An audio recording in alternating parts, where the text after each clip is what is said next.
Now it's time for Lefties losing it, and I can't get enough of the humiliation ritual MSNBC host Joe and Mika are subjecting themselves to, proving to their dim-witted audience that they are utterly unprincipled, unscrupulous. Let's have another look at the sort of things they were saying before the election and what they're saying now. And then he says that the news network that is most critical of him should be taken off the air. This is not a reach. I could go back and talk about Nazi Germany, and I do it without any concerns whatsoever. And if people can't start drawing the parallels, well, you're just stupid, or you have your head in the sand, or you're one of them. You're one of them, yes. That was before the election, but now they've met with Donald Trump at Mar-a-Lago, a meeting they begged for. Yes, they begged to meet the man that they liken to Hitler. We would appreciate the opportunity to speak with the president-elect himself. On Friday, we were given the opportunity to do just that. Joe and I went to Mar-a-Lago to meet personally with President-elect Trump. And it should surprise no one that the View's Sunny Hostin had a big problem with Joe and Mika normalising Donald Trump, you know, normalising the guy who just won the election in a landslide. And I don't think you need to sit down for 90 minutes at Mar-a-Lago and kiss his ring to be able to speak truth and to be able to cover a story. So maybe they're not journalists in the true sense. Maybe they're saying that they're opinion journalists. But we have to remember that Trump is the guy who ushered in the era of fake news. Meow. Ooh, hear that, Mika and Joe Scarborough? You two aren't real journalists. And Sonny, Donald Trump did not usher in the era of fake news. He was just the one to call out your lies and activism masquerading as journalism.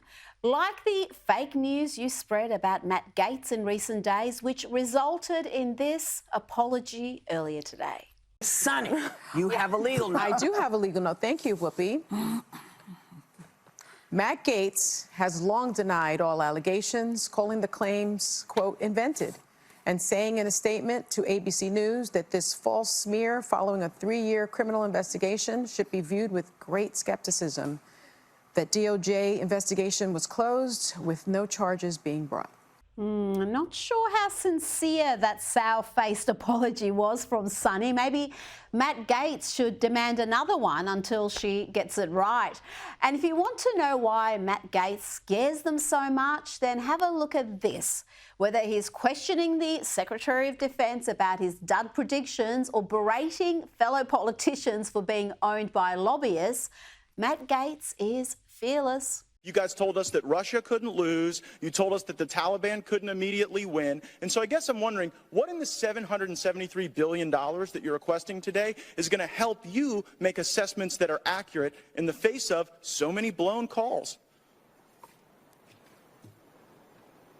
I take no lecture on asking patriotic Americans to weigh in and contribute to this fight from those who would grovel and bend knee for the lobbyists and special interests who own our leadership, who have, oh, boo all you want, who have hollowed out this town and have borrowed against the future of our future generations. I'll be happy to fund my political operation through the work of hardworking Americans, $10 and $20 and $30 at a time, and you all keep showing up at the lobbyist fundraisers and see how that goes for you. Let's have some fun now with a couple of lefties losing it, protesting Donald Trump. But just don't ask them to explain why they're protesting. That's where their bold, brave activism falls apart. How important are women's rights? More important than yours and mine. What rights do men have that women don't?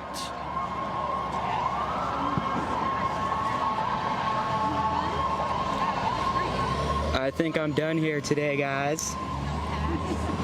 What rights do men have that women don't? Ew, gross. Doesn't that sum up the modern anti-Trump left? Just angry, ill-informed attention seekers. And it's not new. Not only are these anti-Trump weirdos angry and full of bile, they're also massive hypocrites. They will even abuse the minorities they pretend to care about if those minorities think for themselves and vote accordingly. Remember this charming woman? Here's a little throwback to a white lefty woman losing it at Latino voters because they are backing Donald Trump.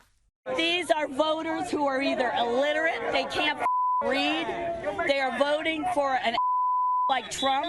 That's why I'm here. Isn't it their right to vote who they want to? And it's my right to tell them they're idiots, ignorant, they're illiterate, they can't read, they can't assess. All they do is watch Fox News. That's their whole experience, and know that they hate Cuba and Castro. It's ridiculous. Do you support Cuba?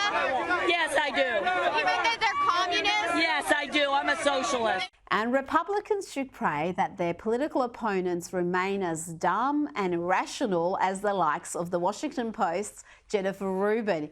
Here she advises the Democrats to double down on that hate and hysteria to win. And you have to be pithy. What do I mean by pithy? How about this? Republicans want to kill your kids. It's actually true.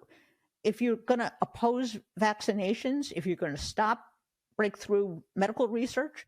There you go. Republicans want to kill your kids. A winning strategy there for the Democrats. Let's hope they listen to her. Can you believe what has become of the once respected Washington Post?